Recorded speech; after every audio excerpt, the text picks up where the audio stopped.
पूरी दुनिया का अनुभव यही कहता है कि विषयों में सुख नहीं है। और विवेक द्वारा अगर हम अपने मन को जो बाहर के विषयों में आसक्तियां हैं उनको जीतना शुरू कर सकते हैं, कर देते हैं, तब हमें सुख होने लगता है। वास्तव में इसमें विवेक की बड़ी भूमिका है कि जो विभिन्न प्रकार के हम काम कर रहे हैं, अगर हम थोड़ा भी चिंतन करने लगें तो देखेंगे कि बहुत सी ऐसी चीज़ें हैं कि जो कि अनावश्यक हैं। और एक बात और है कि जो चीज़ नश्वर है, जो क्षणिक है, जो नष्ट हो जाने वाली है, तो उससे जो उत्पन्न सुख होगा वो भी तो नश्वर होगा। अब मान लीजिए आपको आम में बड़ा आनंद आता था, लेकिन अब तो आम का सीजन जा रहा है। अब वह आम के खाने का जो आनंद है वो कैसे आप प्राप्त कर पाएंगे? तो स्वाभाविक है कि जब आम ही नहीं है तो आम को खाने से जो सुख होगा वो कैसे आपको मिल पाएगा? और आम का जो खाने का सुख है, जब तक वो जीभ पर आम था तब तक ही तो आपको वो मिल रहा था। जीभ से हट गया तो वो सुख चला गया। कहा गया है कि घाटी तर गए माटी भय, यानी कि जो गले के नीचे चला जाता है वह मिट्टी हो जाता है। यही बात कह रहे हैं। लेकिन भगवान यहाँ पर जो बात कर रहे हैं कि सुखम अक्षय अश्नुते, एक ऐसा सुख है जो अक्षय है, यानी कि जिसका नाश नहीं होता है और जिसकी कभी कोई समाप्ति नहीं है, जिसका कोई ओर छोर नहीं है। उस सुख को प्राप्त करने की बात यहाँ पर भगवान कह रहे हैं।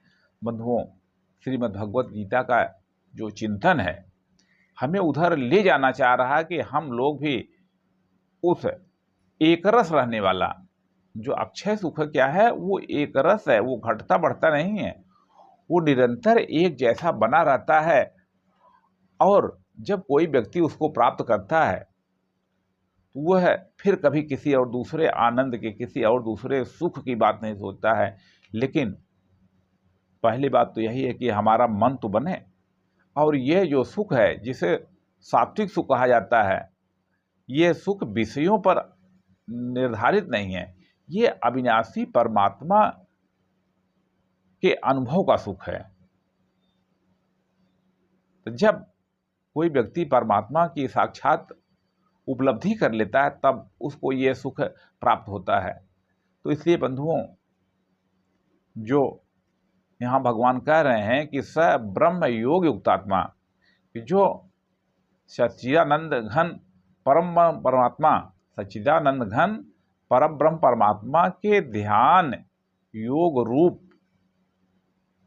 रूप योग में स्थित जब व्यक्ति होने का प्रयास करता है तब वो उसको जो है वो सुख अक्षय सुख की प्राप्त होती है।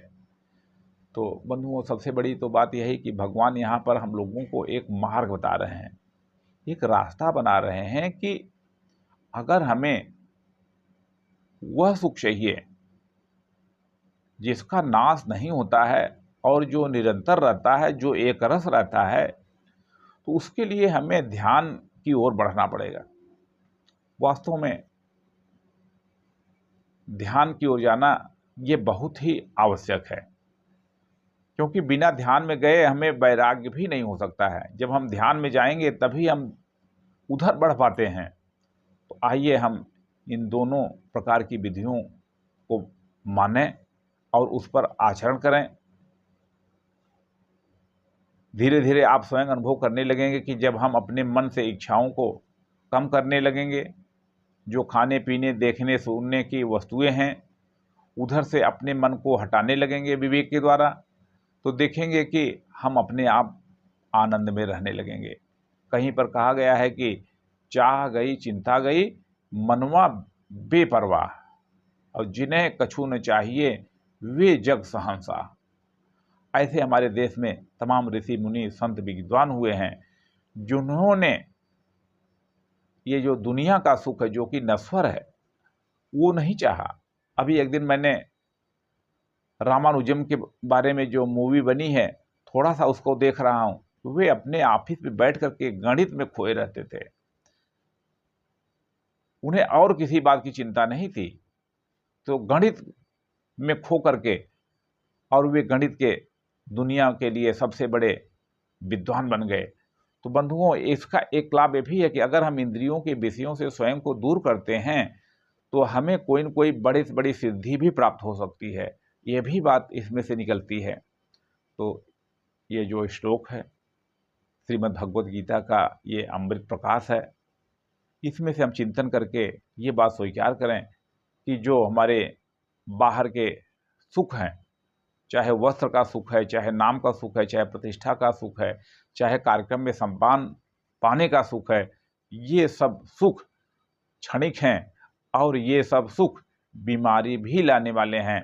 इसलिए इनको हम एक बार निर्णय कर लें मन से कि इन सुखों की ओर हम अपने मन को नहीं ले जाएंगे, क्योंकि बिना बुद्धि और विवेक के जीवन में आगे बढ़ना संभव नहीं है। बंधुओं, हम सब लोगों को अपनी उम्र का, हम सब लोगों को अपनी परिस्थिति का विचार जरूर करना चाहिए।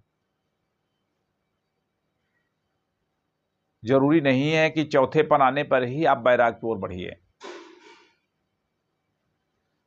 तो इसलिए हमारे मन में एक ऐसी प्रबल इच्छा होनी चाहिए कि जो ये अक्षय सुख है, जो कि परब्रह्म परमात्मा के ध्यान रूप योग से उत्पन्न होता है, आइए हम उसको ट्राई करें। कितनी प्रकार की चीज़ें आज हम सब लोगों ने, वैज्ञानिकों ने बनाई है, तो उन्होंने प्रयोग किया है। आप भी ध्यान कीजिए, आप भी अपने मन से विषयों को हटाने का प्रयास कीजिए।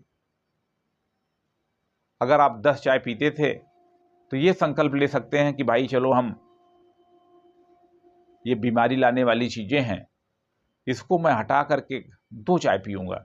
फिर धीरे धीरे अगर आपका मन कहे 2 चाय से 1 चाय की ओर बढ़ जाइए, क्योंकि जितनी भी खाने पीने, देखने सुनने की वस्तुएं हैं, वह आपको आनंदित नहीं कर पाएंगे, अपितु आपको जो अक्षय सुख है उससे भटका सकती हैं। इसलिए इस संकल्प के साथ हम नित्य गीता का स्वाध्याय करते रहें। बंधुओं, एक बात यह भी है कि मन को जागरूक और सचेत तथा मन को विषयों की ओर से मोड़ने के लिए श्रीमद् भगवद गीता स्वाध्याय से बड़ा कुछ भी नहीं हो सकता है। आप देखेंगे कि एक से एक भगवान श्री कृष्ण के जो विचार हैं, आपके मन को ऑटोमेटिकली विषयों से हटा लेंगे। अगर हमारा मन निद्रा में ज़्यादा लग रहा है तो आप देखेंगे गीता स्वाध्याय से निद्रा की ओर अभिरुचि अपने आप हट जाएगी। इसी प्रकार से सभी इंद्रियों के विषयों को लेकर के कहा गया है कि जो कुछ भी है, हमारे कई बंधु हैं, मैं देख करके कभी कभी थोड़ा सा दुखी भी होता हूँ, अरे किस लिए इतना भटक रहे हो, पूरी जिंदगी हो गई, बीत गई, लेकिन सम्मान भी नहीं प्राप्त कर पा रहे हैं, इज्जत भी प्राप्त नहीं कर पा रहे हैं, लेकिन इज्जत क्यों करें?